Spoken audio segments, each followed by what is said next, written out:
지난 한 주 동안은 청년 다니엘 기도회가 있었습니다.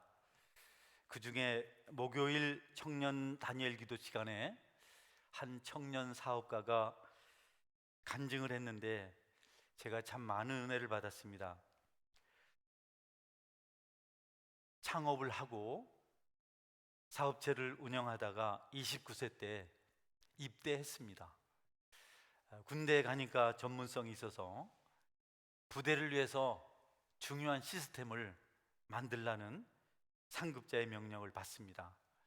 너무 어려우고 막연한 것인데 명령이라서 해야만 합니다. 주어진 일정에 맞춰서 반드시 이 일을 해야 되는데 도대체 감이 잡히질 않아요. 무엇을 해야 됩니까? 물으니까 그냥 해라, 딴소리 하죠. 그냥 해라, 이렇게. 그래서 말도 못하고 하나님께 기도를 했다고 합니다. 하나님, 너무 막연한데 어떻게 해야 됩니까? 하나님께서 기도를 들으셨고, 이 청년에는 숙련된 기술이 있었기 때문에 그 기술과 함께 일정대로 지휘관을 만족시키는 아주 중요한 시스템을 완성했다고 합니다. 많은 칭찬을 들었고, 모든 유능한 장교들을 별 2개 가진 분까지 만나서 또 격려를 받았다고 합니다. 그 이후로 중요한 보직을 받았고 보람 있는 군대 생활을 하다가 첫 휴가를 나왔는데 와보니까 입대하기 전에 창업했던 사업이 도산 위기에 있었습니다. 도저히 회생할 가능성이 없는, 어머니하고 아버지가 아들의 사업체라고 살려낼 거라고 자기 재산을 보증해서 8억이나 빚을 졌다 그래요. 그리고 이제 이 청년은 고민을 하는 겁니다. 살려야 되나 포기를 해야 되나. 가만히 원인을 분석해 보니까 원인이 파악되고 극복될 수 있다는 생각이 들었는데, 그 생각을 하게 된 배경은 군대에서 아무 자료도 주지 않고 이런 시스템 만들어라 질문했다가 오히려 책망 만드는 그 일을 기도하면서 했더니 이루어진 것, 그 일이 생각이 나서 또 하나님께 기도를 하면서 회사 문제를 생각하고 또 생각하고, 여러분, 그러는 동안 해결책이 생겼고 다시 회사가 회생이 되고 흑자를 보게 되었답니다. 그런데 여러분, 또 위기가 찾아왔어요. 이 청년이 시작한 이 사업이 유망하니까 대기업에서 경쟁자로 나타난 겁니다. 대기업은 엄청난 조직을 가지고 있잖아요. 도저히 상대가 안 되는 게임입니다. 이건 이겨낼 방법이 없는데, 그래도 이전에 군대에서 또 도산 위기에 있었던 기업을 살린 그때를 생각해서 다시 하나님께 기도하면서 활로를 찾아갔답니다. 앞서서 도산 위기에 있었던 자기 사업체를 살린 경험이 있었기 때문에 나름대로 그 대기업과 막상막하에 경쟁을 했다 그래요. 그런데 여러분, 얼마 있지 않아서 대기업이 포기를 하고 그동안 자신들이 구축한 인프라를 다 넘겨줬다는 겁니다. 그래서 순식간에 그 분야의 시장을 이 젊은 사업가가 90% 이상을 자신이 소유하게 되었다 그래요. 점유하는 그런 호재를 누렸다고 합니다. 상상도 못할 일이 일어난 겁니다. 청년의 마음이 확신이 생겼습니다. 야, 믿고 기도했더니 되는구나. 합력하여 선을 이루시는구나. 그런데 또 위기가 찾아왔어요. 여러분이 아는 대로 코로나 팬데믹, 감당 못하는 절망적인 환경이 찾아온 겁니다. 자기만 그런 게 아니고 온 세계가 다 그래서 어떻게 발붙일 데가 없는데, 그래도 다시 한번 힘을 내서 하나님이 도우실 것을 믿고 지혜를 구하며 기도하고, 여러분, 그때를 극복했다 그래요. 할렐루야. 그래서 그가 간증한 내용 주제가 우리가 알거니와 하나님을 사랑하는 자 곧 그 뜻대로 부르심을 입은 자들에게는 모든 것이 합력하여 선을 이루느니라. 죽을 줄 알았고 망할 줄 알고 끝날 줄 알고 빚더미 앉을 줄 알았는데 하나님을 붙들고 기도했더니 다시 회복할 수가 있었고, 그 실패의 회복이 계속 경험이 되어서 마침내 자신이 온전한 기업체를 가지게 된 것을 알고 이 말씀을 생각하고 은혜를 받았다고 합니다. 여러분, 위기 같지만 합력해서 선을 이루시는 하나님을 믿으면 여러분에게 위기가 기회가 될 줄 믿으시기 바랍니다.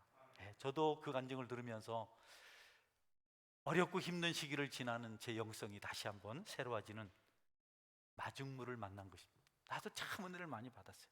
정년이 화려하게 미사여구를 쓰고 액션이 크게 간증하지 않았어요. 더듬. 원래 머리 좋고 어떤 일에 집중할 수 있는 그 매니아들이 말재주가 없어요. 그런데 그 진심이 있고 간증이 정말 분명해서 참 제가 도전을 많이 받았습니다. 여러분, 어려움은 또 다른 기회인 줄 믿으시기 바랍니다. 어려움만 찾아오면 불평하고 그냥 낙심하고 절망하는 것은 우리 그리스도인에게 합당하지 않아요. 얼마든지 예수님 믿는 하나님 백성들에게도 절박하고 힘든 환경이 실패할 수밖에 없는, 실수하게 되는 그런 때가 찾아옵니다. 여러분은 얼마든지 넘어집니다. 그래서 성경은 7번 넘어질지라도 8번 일어나 이렇게 말씀하셨어요.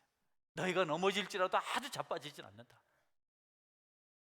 포기하면 끝이거든요.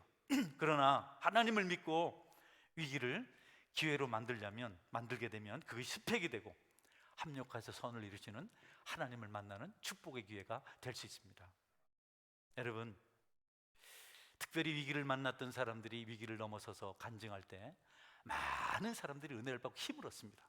그리고 무엇보다도 하나님께서 영광을 받으십니다. 여러분 중에 혹시 이런저런 일로 힘들고 어려운 시기를 지나는 분이 있다면 낙심하지 말고 하나님 붙들고 기도해서 일어서심으로 하나님께 영광을 돌리시고 많은 사람들에게 도전을 주시는 여러분이 되시기를 축원합니다. 여러분, 젊은이들은 특별히 그 청년처럼 불안 환경이 기회입니다. 피폐한 경험들, 여러 가지 겪게 되는 어려움들, 젊은 시절의 그 아픔들은 불행의 이유가 돼서는 안 돼요. 젊은이들은 그렇습니다. 기회가 있거든요. 시련은 무한한 가능성이 있다는 겁니다. 아무나 하나님께서 시련을 주지 않아요. 그 시련을 잘 이기면 축복의 싹을 틔우고 꽃을 피우고 반드시 마침내 30배, 60배, 100배 열매를 맺게 되는 것입니다. 여러분이 욥이나 요셉이나 다윗이나 이런 사람들 생각해 보십시오. 욥의 간증이 우리에게 얼마나 위로가 됩니까? 정말 힘들고 아픈 사람들, 재산 잃고 종들 다 잃고 건강 잃고 아내까지 그렇고 친구들도 그렇고 막 연거푸 그냥 계속 흠 돌릴 틈 없이 어려움이 찾아왔어. 그래도 욥이 잘 견딥니다. 나중에 그가 고백하기를 그가 나를 단련하신 후에는 내가 승군같이 나오리라. 할렐루야. 그리고 그는 또 고백합니다. 내가 전에 하나님을 귀로 들어서 알았는데 이제는 눈으로 본다. 바울은 우리가 아는 대로 모든 것이 합력해서 선을 이룬다고 로마 교인들에게 편지를 써서 격려했습니다. 낙심은 금물입니다. 여러분, 불평, 원망 금물입니다. 젊은이들에게 그런 것은 안 되는 거죠. 고난은 단련하시는 하나님의 손길이라는 것을 믿으시기 바랍니다. 하나님이 간섭하지 않는 사람들은 좋게 살아요. 재미있어요. 쾌락을 쫓으며 살아요. 그러나 하나님 믿는 사람들은 열심히 사는데도 시련의 집이 찾아옵니다. 하나님은 하나님을 믿는 사람들에게 역경을 주세요. 여러분, 그럴 때라도 믿음이 전제된다면 그것은 여러분에게 가능성입니다. 아멘. 믿음이 시련을 가능성으로 만들어준다는 거죠. 예수님께서 어린아이들을 사랑하신 이유도 그겁니다. 미래가 있기 때문에. 이 아이들을 사랑만 해주면 그들의 장래가 열리기 때문에 어린아이들이 내게 오는 것을 용납하고 금하지 말라. 천국이 이런 자의 것이니라. 이런 자의 것이 하나님 나라 이런 자의 것이니라 말씀하셨어요. 그 당시에 여성과 아이들은 귀찮은 존재였습니다. 유대가 다 무시했습니다. 제자들도 그런 분위기에 동참했어요. 예수님께서 그런 제자들을 아주 호되게 책망했습니다. 왜냐하면 경종을 울리려고. 오늘 우리에게도 똑같이 어린아이들이 내게 오는 것을 허락하고 금하지 말라. 절대로 금하지 말아라. 하늘과 땅의 미래가 불투명한 시대에 아이들을 주시고 우리에게 소망을 심게 하셨습니다. 여러분, 가장 삭막한 세상은 어린아이가 없는 세상입니다. 가장 삭막한 가정은 아이들의 울음소리가 없는 가정입니다.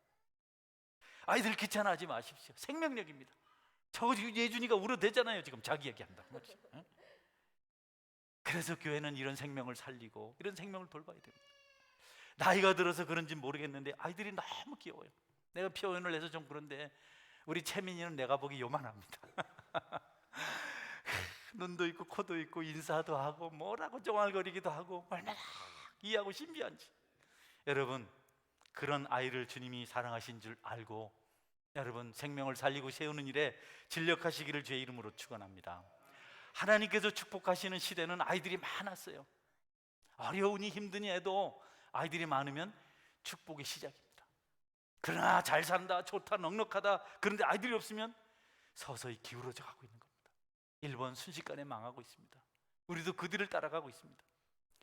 이스라엘 백성들이 애굽의 노예로 종생활을 하며 힘들었지만 아이들이 많이 태어났어요. 애굽 군대가 두려워했어요. 애굽의 바로가 두려워했어요. 아이들이 많이 태어나니까. 강력한 군대, 힘 있는 애굽 부자 나라도 결국 아이들이 많이 태어난 이스라엘 앞에 무릎을 꿇었어요. 왜냐하면 하나님이 그 아이들과 함께 하시기 때문에. 바로가요, 애굽에 태어난 아이들 다 죽이려고 했습니다.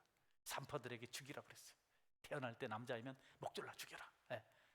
근데 산파들이 가보면 벌써 출산했어요. 산파가 필요 없어요. 순산이 다 하나님이 축복하시려고 작정하셨기 때문에 그렇습니다. 교회도 아이들이 많으면 부흥될 줄 믿으시기 바랍니다. 시작입니다. 부흥의 시작입니다. 예수님은요 33년 사셨는데요 3년 동안만 공생일 하셨어요. 한 3년 동안 하나님의 일을 하셨어요. 하나님의 일을 하시려고 이 땅에 오셨거든요. 한 3년 하실 거면 3년 딱 하시면 될 텐데 왜 33년 계셨나? 아니 어른으로 딱 30살로 딱 오셔가지고 3년 하시고 딱 가시면 될 텐데 왜 어린아이로 오셨을까?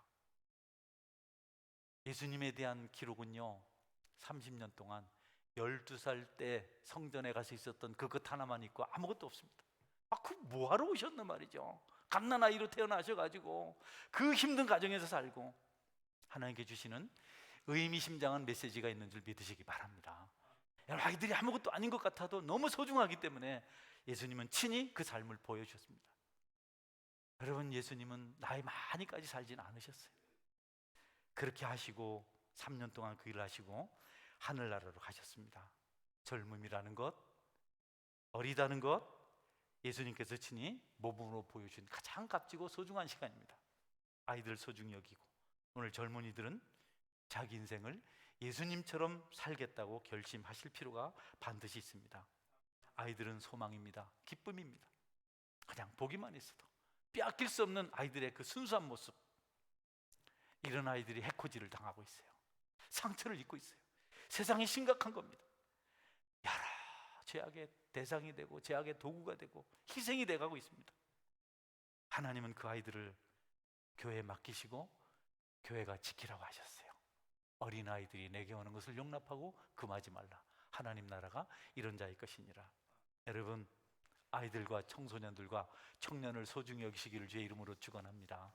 우리가 그것을 위해서 살다 가면 됩니다. 그들을 위해서 살다 가면 잘 사는 겁니다. 어른들에게 아이가 되라 이런 뜻이 아니죠. 어린 아이들 같이 되라. 좀 순수해라. 정직해라. 착실해라. 여러분, 아이들이 찬양은 하나님께서 기뻐 받으세요. 지난주에도 살폈지만 호산나 다윗의 이름으로 오시는 이여. 네, 호산나 하나님을 찬양합니다. 아이들이 그렇게 큰 소리로 찬양하는 것 예수님이 너무 좋아하셨어요. 그래서 아이들을 돌보는 위치에 있는 저와 여러분은 성숙한 영성을 가져야 됩니다. 아이들 여러분 대강대강 하면 안 돼요. 예수님은 그래서 소경이 소경을 인도하면 둘 다 구덩이에 빠진다 그랬어요. 아이들에게 무엇을 줘야 될지 여러분이 알아야 되고 무엇을 가르쳐야 될지 알아야 되고 어떤 모범을 보여야 될지 알아야 됩니다. 예수님은 마가복음에서 이런 말씀을 하셨습니다. 네, 볼까요? 이에 데리고 오니 귀신이 예수를 보고 곧 그 아이로 심히 경련을 일으키게 하는지라 그가 땅에 엎드려져 구르며 거품을 흘리더라. 예수께서 그 아버지에게 물으시되 언제부터 이렇게 되었느냐 하시니 이르되 어릴 때부터니이다. 따라하세요. 어릴 때부터니이다. 네, 귀신이 어릴 때 들어왔어요. 여러분 얼마나 심각한 겁니까? 어릴 때부터. 여러분 어릴 때부터 바르게 아이를 양육하시기 바랍니다. 우리 갓난 아기 저기 있는데 예준이가 잘 자라서 좋아요. 사모님 끝까지 잘하시기 바랍니다. 예, 부모님들 채민이 끝까지 잘하시기 바랍니다. 응? 잘못되면 어른 책임이에요. 아이들이 뭘 알아요? 그런데 아이들에게 귀신이 들어갈 수 있다는 거죠. 아이들은요 영성이 우리보다 깊어요. 죄를 깨달았을 때 통곡합니다. 죄를 인식하는 인지도가 엄청 높습니다. 성령이 그들에게 역사하니까 어른들은 여러분 비교를 못할 정도로 심각하게 죄를 울고 통곡하고, 또 어떤 아이는 또 네가 오니 내도 온다 아이가 이렇게 하고, 뭐 그런 아이도 있지만 죄를 얼마나 깊이 인식하는지. 죄 뭐냐고 물어보면 별것도 아닙니다. 어머니 말씀 안 들었어요. 동생 괴롭혔어요. 엄마가 먹지 말라는 거 먹었어요. 여러분 뭐 우리한테 그게 죄입니까?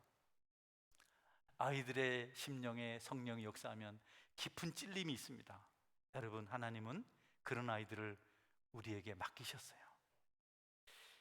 선생님의 가르침에 아주 철저하게 순종합니다. 저는 그런 아이들의 이야기를 가끔 부모님들에게 듣습니다. 목사님, 우리 아이가요 내 남편 아빠 예수 믿게 해달라고 눈물로 기도해요.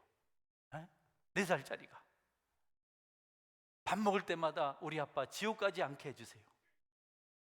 유치부에서 가르친 그대로 가서 아이들이 하는 겁니다. 또 한 자매님은 전화 왔어요. 우리 아이가요 목사님 늘 찬송하면서 너무 예수님이 좋다 그래요. 5살짜리인가 4살짜리인가 하루 종일 그래요. 너무 믿음이 좋아요. 아이들은요 순수하거든요. 진지합니다.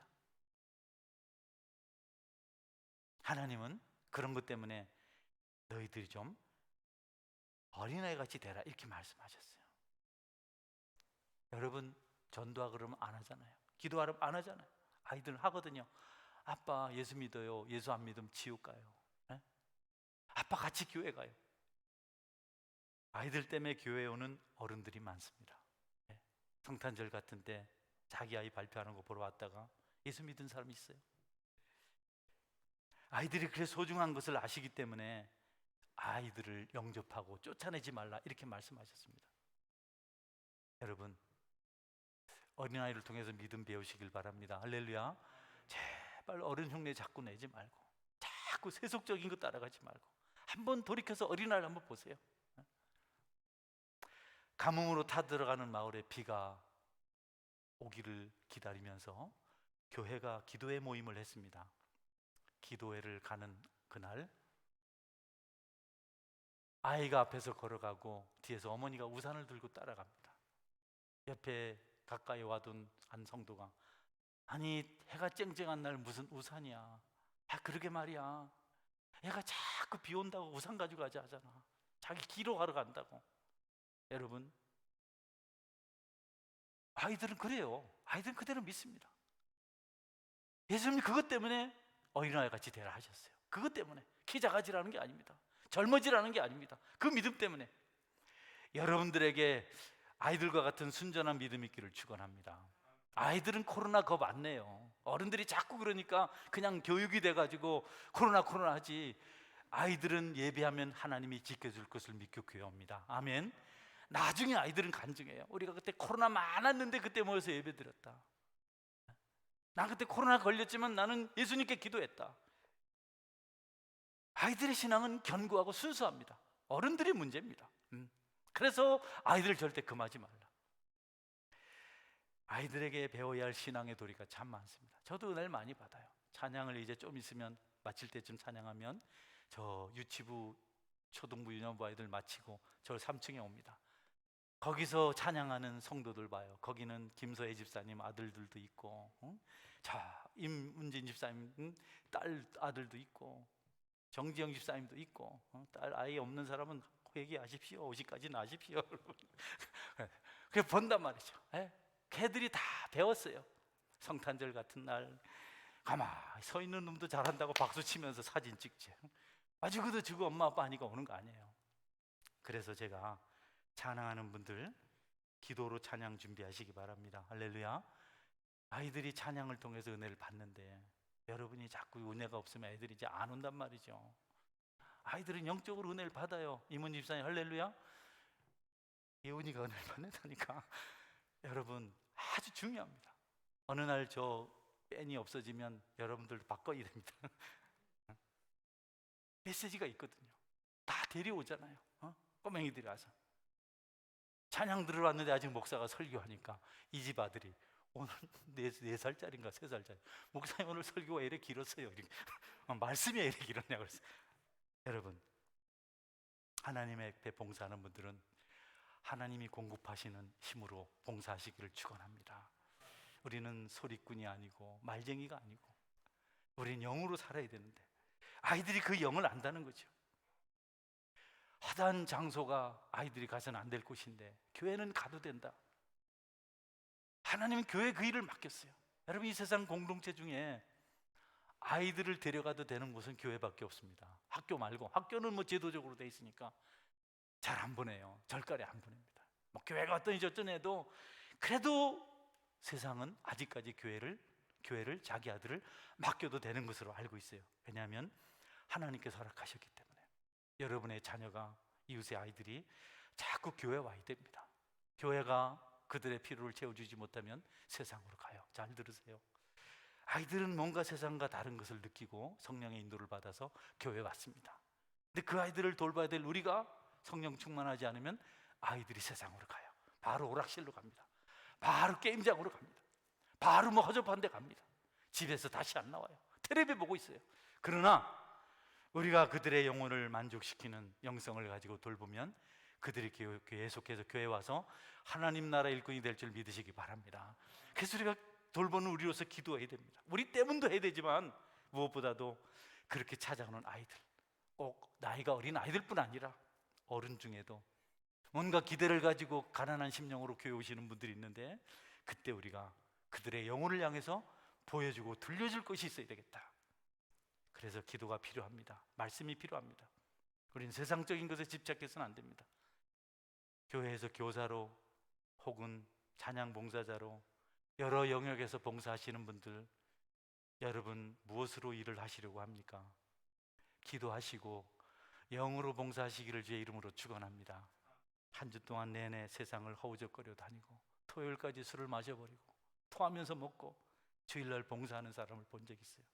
거기 무슨 힘이 있고 무슨 은혜가 있고 무슨 능력이 나타나겠어요? 사람의 눈은 속여도 영은 속일 수가 없어서 여러분 우리가 은혜로 함께하지 못합니다. 그러므로 주님 말씀대로 아이들이 오는 것을 막아서지 말고 영접해서 그들을 세워가시기를 바랍니다. 주님의 나라는 말에 있지 않고 능력에 있습니다. 하나님의 일은 물질로 하는 것이 아닙니다. 이것 주고 저것 주고 이제 안 통해요. 우리 어릴 때는 복숭아 하나만 줘도 어느 큰 게 목사님 복숭아 하나 얻어먹으러 갔다가 위대한 목사님 되셨잖아요. 과자 한쪽만 줘도 사탕 하나만 줘도 교회를 갔는데요. 이제는 그런 거 천지백거리입니다. 그냥 집에 굴러다니고 길에도 내가 길 가다 주워 먹는다니까. 우리 집사람도 뭐 감자칩 주워서 먹는다 하니까 예원이가 씻었어요? 이래서 그래, 요즘은 그렇단 말이죠. 그런 것 가지고 안 돼요. 이 어려운 시기인데 성도 여러분, 우리에게 맡겨진 영혼들을 해서 기도하고 영성을 배양할 수 있기를 축원합니다. 아이들의 신앙 그렇게 순수한데 우리는 너무 오염이 돼 있어요. 너무 무기력해요. 말장난해요. 말장난. 껍데기로 하려고 그래요. 이제 안 속습니다. 행사도 줄이고 선물도 줄이고 우리가 기도로 도전하는 삶을 살아야만 이 시대를 이겨낼 수 있습니다. 할렐루야. 세상이 우리보다 더 좋은 걸 많이 가졌어요. 그들이 좋아하는 거 많이 가졌어요. 예전엔 교회가 제일이었습니다. 성탄절 그냥 천국 같은 거 하면 막 구경하러 다 왔단 말이죠. 이제 그런 거 보러 애들 엄마만 오지 안 옵니다. 내 아들 보려고, 내 딸 보려고. 아이들은 하나님께로부터 받은 은혜를 가지고 그 소원을 품고 교회에 왔는데 선생님이 뭐 껍데기만 슬슬 얘기하고 아이들 뭐 아무도 애정을 가지고 돌보지 않으니까 더 재미있는 곳으로 가는 겁니다. 나이 많은 엘리 제사장보다 어린 사무엘이 성령 충만했습니다. 할렐루야. 이스라엘 왕 사울보다도 다윗이 더 영적으로 용감했고 적군을 물리치는 능력을 가지고 있었어요.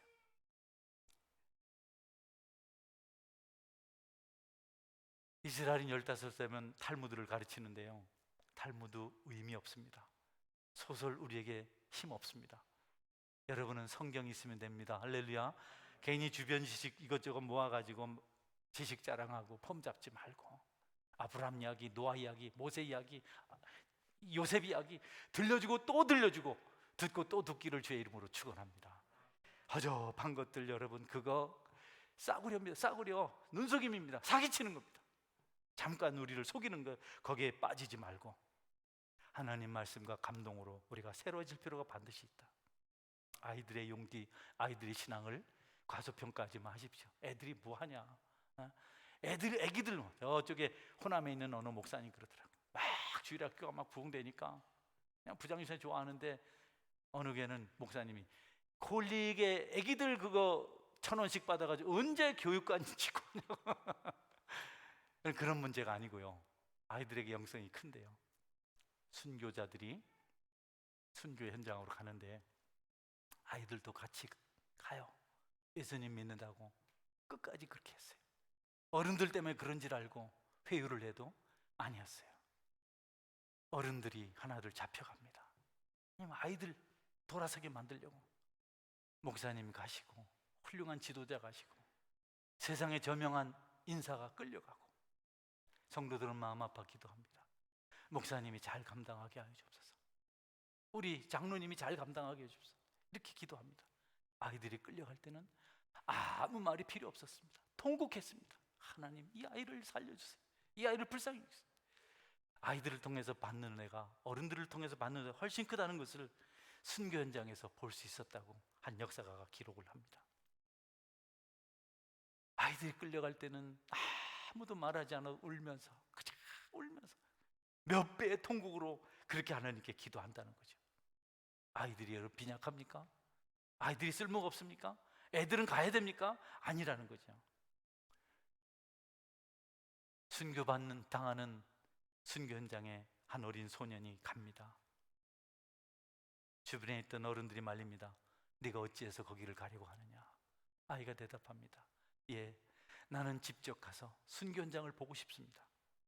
나는 순교자의 삶을 보고 싶습니다. 배우려고 합니다. 나도 나중에 순교할 때 십자가를 지고 갈 것입니다. 여러분, 아이를 볼품없다고 쉽게 생각할 수 없는 겁니다. 아이는 가능성입니다. 신앙을 지키는 어린아이를 순교의 자리로 보냈던 어머니를 향해서 이웃집 아주머니가 힐난하듯 말합니다. 당신 때문에 믿음이 뭐길래 어린아이가 불쌍하게 죽었다. 예수 안 믿게 하면 될 텐데 사람들을 예수님 부인하게 만들려고 어린아이를 박해자들이 죽인 겁니다. 어머니가 끝까지 예수님을 부인하면 안 된다고 했어요. 막 손가락질 했어요. 어머니가 대답합니다. 나에게는 여러 명의 아이가 있습니다. 그러나 이 아들만큼 훌륭한 아이는 내게 없습니다.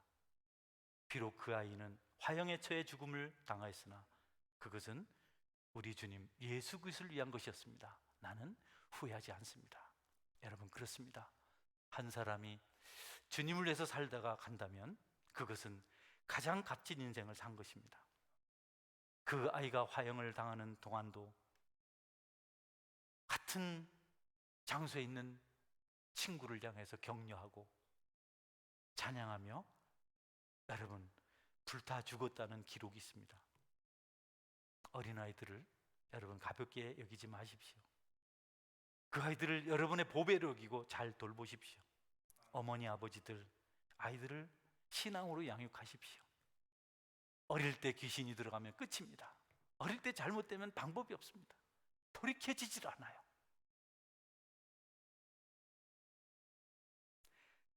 아이들은 믿음을 지키며 살길 원합니다. 그렇게 되고 싶어 합니다. 그래서 무슨 대가든 지불합니다. 코로나 때 아이들만 어른들이 말리지 않았으면요, 걔들 다 왔습니다. 기도하고. 저는 확신합니다. 나중에 그들은 말할 겁니다. 어려울 때 했다고. 우리 교회에요, 한 20여 년 전에 어린아이가 교회에서 놀다 밤중에 철야기도 하다가 크게 다쳤어요. 부딪혀서. 그래서 제가 실컷 동강병원 응급실로 갔는데요, 상처가 너무 큰데 의사 선생님이 마취 없이 꿰매야 됩니다. 아니, 생사를, 또 어린아이를, 작은 것도 아니고 열바들인가 그렇게 꿰맸거든요. 그런데 그렇게 해야 된다. 그래, 그 아이 엄마가 의진이는 용감해서 씩씩해서 잘 참을 수 있어. 우리 의진이는 씩씩해. 예. 아이가 그 말 듣고요, 막 의사들이 꼬맬 때 나는 씩씩해서 안 울어요. 여러분, 어른들도 두려워하고 자지러지게 울어야 되는데 예수님은 우리가 그런 믿음을 갖길 원하셔서 너희들이 돌이켜 어린아이같이 되라. 여러분, 앞서도 말씀드렸지만 어렵고 힘들다고 너무 여러분이 흔들리지 않기를 바랍니다. 낙심하지 않길 바랍니다. 어른들은 지혜가 승하고 명철이 더하다, 이런 말씀이 있습니다. 나이 들수록. 그래서 성경은 흰머리, 샛머리 앞에 머리를 숙이라. 그들에게 지혜가 있다. 그런데 그 지혜가 어떤 지혜냐면 어린아이같이 되는 지혜입니다. 할렐루야. 나이 드시면 어린아이같이 바뀌어요. 제가 지난주에 연로하신, 저한테는 먼 친척이죠, 처외삼촌이니까 처삼촌 멀잖아요. 처삼촌 벌 좋아도 한다고. 근데 그분들이 참 너무 인품이 좋아요. 우리 저가댁 식구들이 참 인품이 좋습니다. 할렐루야. 그런데 나이 드신 가장 큰 그 외삼촌이 인품이 너무 좋고 두 분이, 그런데 평생을 불교에 있었어요. 나이가 82세인데 몇 번 만나보니까 고난료 같다는 생각이 들었어요. 선을 베풀고. 그래서 제가 한 6개월을 기도했어요. 1차로 3개월 전에 한번 울산에 모셔서 대접하고, 이번에는 2박 3일을 같이 탔습니다. 둘째 날 저녁 복음을 전했습니다. 전도는 언제든지 기대가 되고 성령 충만하지만 또 뭔가 좀 염려되는 것도 있어요. 복음을 전하려고 막상 하니까 안 된다면 어쩌실까, 너무 부담을 주는 건 아닐까. 지금까지 잘 놀았는데. 그래도 제가 복음을 차근차근 전했어요. 예수님 십자가에 죽으셨습니다. 예수님 안 믿으면 죄 용서 받지 못하고 지옥 가야 합니다. 죽은 뒤에 반드시 새로운 세상이 있습니다. 성설 스님이 마지막에 부활을 증거하고 죽었습니다. 예수님 믿으셔야 됩니다. 예수님 믿는 거 간단합니다. 지식도 필요 없습니다. 돈도 필요 없습니다. 아무 선행도 필요 없습니다. 착한 것 의미 없습니다. 기도로 예수님 영접할 수 있습니다. 그리고 제가 손을 붙들고 저를 따라하세요. 주 예수님 따라하시더라고요. 나는 예수님을 믿고 싶습니다. 나를 위해 십자가에 죽으신 것 감사합니다. 나는 예수님을 믿습니다. 예수님 이름으로 기도드립니다. 아멘. 다 따라하셨어요. 어린아이같이. 여러분, 성숙한 사람은 어린아이같이 되는 줄 믿으시기 바랍니다. 저는 여러분들이 목소리를 높이기보다도, 여러분이 큰 소리로 어떤 일을 하려고 하기보다도 마음을 쉽게 열고 아멘하는 그런 성숙한, 순수하고 진정한 믿음의 사람이 되시기를 주의 이름으로 축원합니다. 아멘. 같이 기도하겠습니다. 하나님, 믿음으로 살길 원합니다. 내 믿음이 어린아이같이 순전하길 원합니다. 내가 너무 타성에 젖어 있지 않은지 모르겠습니다. 이것저것 너무 많이 셈하고 내가 너무 복잡하지 않은지 모르겠습니다. 오늘 어린이 주일, 어린아이들을 잘 돌보고 양육할 뿐 아니라, 어린아이 때 내가 희생해야 될 뿐 아니라, 어릴 때 그 아이들 속에 귀신이 들어갈 수 있으니 상처 주는 것 아닐 뿐 아니라 내 자신도 어린아이같이 순전한 믿음을 가지게 하여 주옵소서. 우리 같이 한번 기도하겠습니다.